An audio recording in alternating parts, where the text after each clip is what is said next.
Salut les amis, bienvenue dans cette partie 2. Alors aujourd'hui on s'intéresse aux 5 avantages d'une haie plurispécifique. Alors je t'explique tout ça dans ma nouvelle vidéo. Peut-être que tu as pu suivre la partie numéro 1 sur la haie monospécifique. Pareil, 5 avantages, mais maintenant aujourd'hui on parle de la haie diversifiée. Alors c'est parti, à toi de jouer.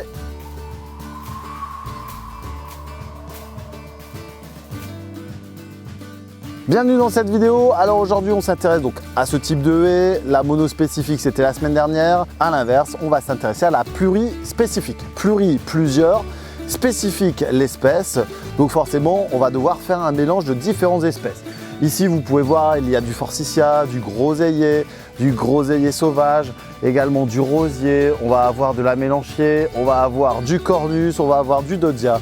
Tout un tas d'essences qui vont permettre à la fois d'abriter la biodiversité, d'attirer le maximum d'insectes et d'oiseaux. Mais ça, je ne vais pas trop en dire parce que c'est justement à découvrir avec les avantages. Alors c'est parti, on attaque avec le premier. Je vous ai déjà spoilé un petit peu, mais le premier avantage, ça va être qu'on va avoir une biodiversité qui va être accrue, notamment avec les insectes et aussi avec les oiseaux. C'est pour ça que vous voyez un petit peu partout des nichoirs, que vous voyez des hôtels à insectes ou alors des tas de branches qui peuvent être stockées au sol parce qu'on va abriquer toute une faune et toute une flore bien spécifique. Point numéro 2, gros avantage aussi, c'est la résilience avec les maladies et les parasites.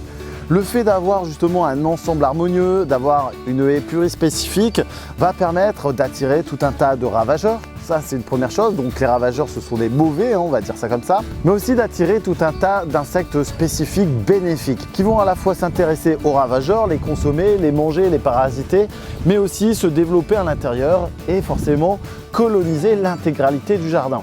Voilà un des gros avantages d'une haie plurispécifique. Ensuite, concernant les maladies, vous allez avoir peut-être des végétaux qui vont être malades, qui vont attraper des virus, qui vont attraper telle ou telle maladie. C'est pas forcément gênant parce que vous avez les autres végétaux qui ne sont peut-être pas sensibles à cette même maladie. Donc le fait de propagation n'a pas d'impact ici dans une haie plurispécifique. Troisième avantage, et pas des moindres, c'est que vous allez pouvoir prétendre et avoir une floraison quasiment toute l'année. Alors une floraison avec l'ensemble de tes arbustes. C'est-à-dire tu vas avoir à tel moment le forsythia, tu vas avoir à un autre moment le weigelia ou alors le dodia ou je ne sais pas quoi d'autre. Ce qui te permettra dans ta haie d'avoir tout le temps de la couleur. De même, tu vas pouvoir jouer avec les nuances de feuillage, avec les feuillages caducs, les feuillages persistants. Donc ça, tu as dû voir ça sur la première vidéo où je te parle justement d'un végétal qui est caduc ou d'un végétal qui est persistant. Alors si tu ne sais pas, je te conseille d'aller redécouvrir la partie numéro 1. Alors je tiens à remercier notre partenaire Enal qui nous a permis de faire cette vidéo, qui nous a permis de travailler dans des conditions optimales. Donc je vous conseille de découvrir le lien dans la description de la vidéo. Ce broyeur, donc c'est un broyeur à marteau qui va permettre de faire un fin broyat que tu vas pouvoir justement utiliser dans tout ton jardin. Au niveau de l'utilisation, comme je te le disais, c'est assez simple. En gros, tu vas brancher, tu vas vérifier qu'il n'y a pas d'objet à l'intérieur et tu vas pouvoir commencer à broyer. Tu peux compter sur des sujets d'environ 2 à 3 cm, 3 cm et demi de diamètre qui vont être broyés par les marteaux et qui vont donc t'apporter toute ta matière organique dans ton jardin. Tu peux t'en servir comme paillage à la fois directement sur les cultures, tu peux même t'en servir comme paillage pour tes poussins ou alors pour tes animaux si tu le fais bien sécher. Mais ça, c'est à toi de voir et à toi de le faire. Je te conseille d'aller découvrir ça sur leur site. Point numéro 4, c'est que ça te permettra d'apporter du broyat sur l'intégralité de tes cultures, soit à réincorporer dans ta haie pour rendre ce qui a été prélevé, ou alors l'incorporer à droite à gauche dans ton jardin. Pour ça, j'ai utilisé le broyeur de chez Enal. D'ailleurs, tu peux redécouvrir le lien dans la description de ma vidéo. Ça te permet de récupérer le broyat en dessous, ça c'est une première chose. Ensuite, ça te permet de faire du fin broyat que tu vas pouvoir remettre directement sur tes parcelles pour pouvoir pailler ou alors dans la serre. Et là, je suis même un nouveau projet, c'est de récupérer cette matière pour pouvoir fabriquer des pellets. Mais ça sera l'objet encore d'une autre vidéo, donc je te laisse découvrir ça par la suite. Concernant la rotation de votre haie, je fais une rotation sur 3 ans et je coupe un tiers au plus bas, donc je fais un recépage. Ce recépage me permet à la fois d'avoir des tiges colorées comme sur le cornouiller, mais aussi d'optimiser et de valoriser pour la floraison, comme je te disais sur le point numéro 3.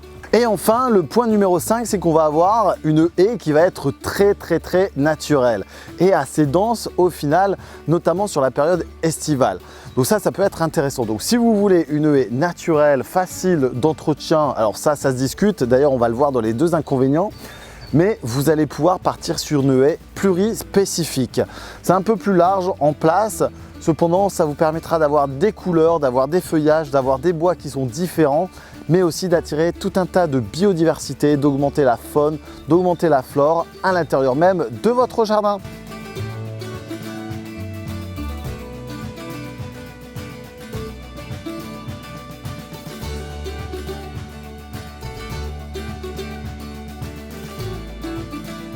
Concernant le premier inconvénient, on va parler de l'entretien.